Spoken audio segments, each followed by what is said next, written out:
Shalom, salam podcast Eksposisi M116. Kita akan belajar apa itu satanologi. Satanologi adalah subtopik dari angelologi, studi tentang malaikat dan setan. Seperti namanya, satanologi berfokus pada studi tentang setan, pemberontak pertama terhadap Tuhan dan musuh manusia. Satanologi juga mengeksplorasi subjek kejahatan. Karena kerusakan dunia terkait dengan tipu daya setan, satanologi bertujuan untuk mengoreksi apa yang C.S. Lewis gambarkan sebagai dua ekstrim, menyangkal setan atau terobsesi padanya. Ini memperlengkapi orang percaya untuk menyadari rencana setan, 2 Korintus 2 ayat 11, sambil menanamkan keyakinan pada kemenangan Kristus. Studi tentang satanologi dimulai dengan memahami asal-usul dan identitas musuh kita dalam Kejadian. Setan pertama kali diperkenalkan sebagai ular licik yang menuntun Adam dan Hawa untuk memberontak terhadap Tuhan. Kejadian 3:1-7.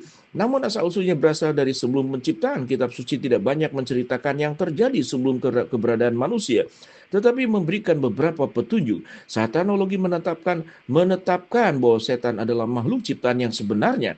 Ia membantah penggambaran kartun dari makhluk merah dengan tanduk dan interpretasi simbolis setan sebagai personifikasi kejahatan. Setan dimulai sebagai malaikat, diciptakan untuk menjadi baik seperti makhluk lainnya. Kejatuhannya dijelaskan dalam Yesaya 14 ayat 12-13. Sebuah bagian dari signifikansi ganda. Yesaya merujuk pada Raja Babel, literal, roh dan roh yang sombong yang memberdayakan Babel. Kejadian 11 ayat 1-9, Wahyu 17.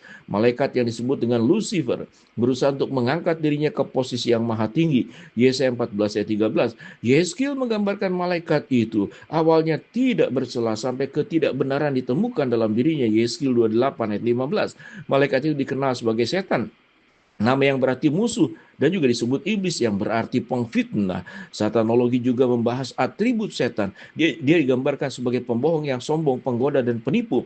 Setelah kejatuhan manusia, setan menjadi pengaruh di balik peradaban manusia yang jatuh dan semua ideologi yang menentang Tuhan. Dan oleh karena itu dia gambarkan sebagai penguasa atau dewa dunia ini. Yohanes 12 ayat 31, 2 Korintus 4 ayat yang keempat. Setan menyebarkan ketidakpercayaan tentang hikmat dan pemerintahan Tuhan. Ia mencari penyembahan manusia dengan mendorong filosofi pemberontakan. Yohanes menggambarkan dunia berada di bawah kendali si jahat. 1 Yohanes 5 ayat 19. Meskipun setan kuat, kuno, dan cerdas, ia juga terbatas. Pada akhirnya dia akan dikalahkan sepenuhnya.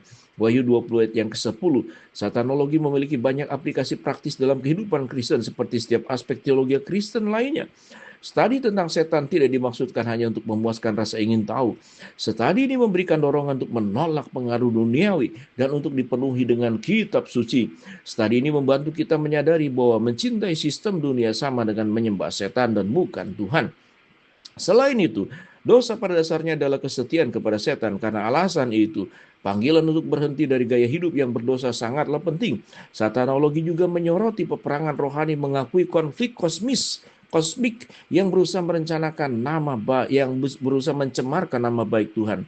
Namun studi tentang satanologi harus didekati dengan hati-hati. Jangan sampai kita terobsesi dengan penipu kuno ini. Studi semacam ini harus diimbangi dengan aspek penekanan pada peran Tuhan dalam konflik kosmik, karena dia terus-menerus menentang kekuatan jahat dan penindas. Yesus telah meraih kemenangan di kayu salib dan dia akan memerintah sampai dia sepenuhnya melenyapkan semua musuhnya. 1 Korintus 15 ayat 25.